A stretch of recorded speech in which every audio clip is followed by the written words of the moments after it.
L'ancienne Corinne, elle était pleine de peur, elle n'avait pas du tout confiance en elle. Si tu veux que les choses changent dans la vie, il faut que tu changes en première.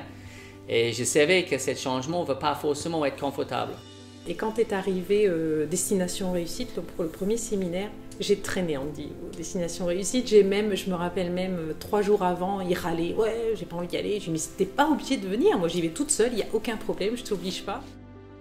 Je suis arrivée à Destination Réussite et là, j'ai rencontré un autre monde, un monde de bienveillance, avec une communauté de gens dans la bienveillance et surtout dans la recherche de grandir.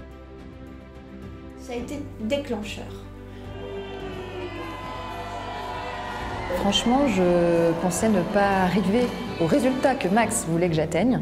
Et il me l'a dit à plusieurs reprises, je suis là pour t'aider. Donc t'acceptes mon aide et tu vas y arriver, ou soit tu l'acceptes pas et ma cocotte, je te laisse dans ce que tu veux bien rester.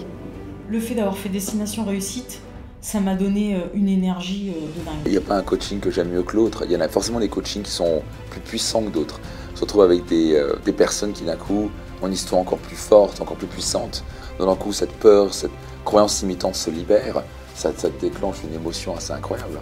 Il y a eu vraiment des témoignages incroyables. Il y a eu des coachings incroyables, je trouve.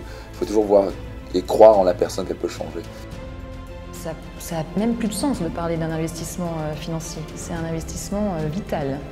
Dans un an, tu vas être installé dans un bel domaine, avec une école fabuleuse, avec toutes ces choses-là qui vont bien. J'aurais dû dire, oh, les gens comme moi ne peuvent pas avoir ça. Mais on peut. Le bonheur est tout à fait accessible.